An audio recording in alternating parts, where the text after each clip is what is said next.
بیوہ ہوتے ہوئے دیکھا ہے، 1000 بچوں کو یتیم ہوتے ہوئے دیکھا ہے، ہزاروں عورتیں بیوہ ہیں، ہزاروں بیویوں کے سہاگ اجڑ چکے ہیں، ہزاروں بیویوں کے شوہر قتل ہو گئے ہیں، جب کہیں جا کر کے یہ دین مجھ تک، آپ تک، چھپرولی تک پہنچا ہے۔ اور مسلمانوں، ابو ہریرہ کہتا ہے، اماں جان مارتی کیوں ہو؟ ابو ہریرہ کی اماں کہتی ہے، اے ہریرہ چلا جا، یہاں سے نکل جا، اور تب تک نہ آنا جب تک تیرے دل و دماغ سے کالی کملے والے کا بھوت نہ نکل جائے۔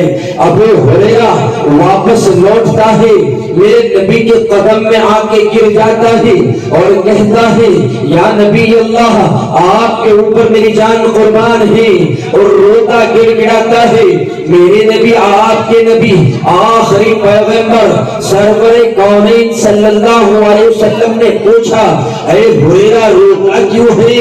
اس قدر روتا کیوں ہے؟ ابو ہریرہ رضی اللہ تعالیٰ کا ایمان دیکھیے، اللہ کی ذات کے اوپر یقین دیکھیے، اللہ کے محبوب کی ذات کے اوپر یقین دیکھیے۔ وہ ابو ہریرہ کہتا ہے، یا نبی اللہ، میں یہ چاہتا ہوں کہ جب آپ کا آپ کے دین میں میں داخل ہو گیا ہوں، اللہ کے دین میں میں داخل ہو گیا ہوں، یا نبی اللہ، آپ میری ماں کے لیے دعا کر دیں کہ میری ماں بھی کلمہ پڑھ لے اور آپ کے دین میں شامل ہو جائے۔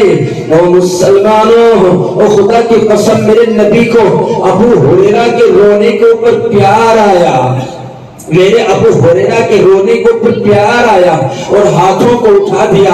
ادھر آقا مدنی صلی اللہ علیہ وسلم نے ہاتھوں کو اٹھا دیا۔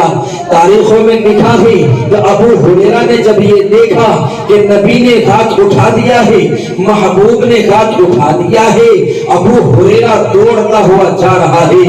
تاریخوں میں موجود ہے، اس زمانے میں آج تک کسی نے ابو ہریرہ کو تیز دوڑنا تو بہت بعد کی بات ہے، تیز چلتے ہوئے بھی نہ دیکھا تھا، مگر اس دن ابو ہریرہ کی چال میں تیزی ہے، گفتار ہے، بھاگم بھاگ ہے، دوڑتا ہوا جا رہا ہے۔ لوگوں نے روکا، او ہریرہ، او ہریرہ، رک تو صحیح، کیا بات ہے، بھاگتا کیوں ہے؟ ہم نے تجھے بھاگتا ہوا آج تک نہیں دیکھا ہے۔ ابو ہریرہ کی زبان سے بے ساختہ نکلتا ہے، او لوگوں، مت روکو، مت روکو، مجھے مت روکو، میں دیکھنا یہ چاہتا ہوں، میں دیکھنا یہ چاہتا ہوں کہ میرے گھر تک پہنچنے سے پہلے میرے نبی کی دعا پہنچتی ہے یا ہریرہ پہنچتا ہے۔ اور مسلمانوں، ابو ہریرہ گھر پہنچتا ہے، دروازے کی کھنڈی کھٹکھٹاتا ہے، اماں کی آواز سے تلخ آواز رخصت ہو چکی تھی، اماں کی جو کڑک آواز تھی وہ ختم ہو چکی تھی۔ ابو ہریرہ سے کہا کہ کون ہے؟ اماں، آپ کا ہریرہ ہے۔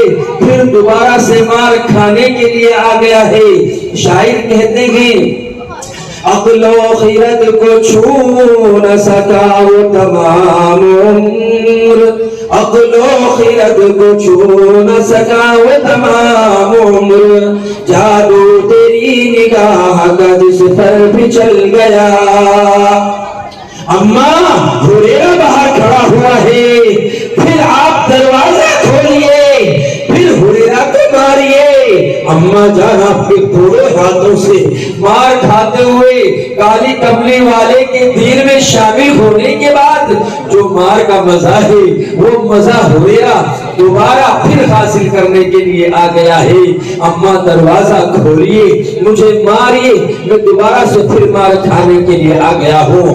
مگر یہاں تو اللہ کے رسول صلی اللہ علیہ وسلم کے ہاتھ دعا کے لیے اٹھ چکے تھے، کالی کملے والے کے ہاتھ دعا کے لیے اٹھ چکے تھے۔ دروازہ کھولنے میں دیر لگائی۔ ابو ہریرہ نے پوچھا، اماں دروازہ کھولنے میں اتنی دیر کیوں لگائی؟ اور خدا کی قسم وہی اماں کہتی ہے، اے ہریرہ، اے ہریرہ، جب تو یہاں سے چلا گیا میرا دل بے چین ہو گیا، بے قرار ہو گیا، تڑپ اٹھا۔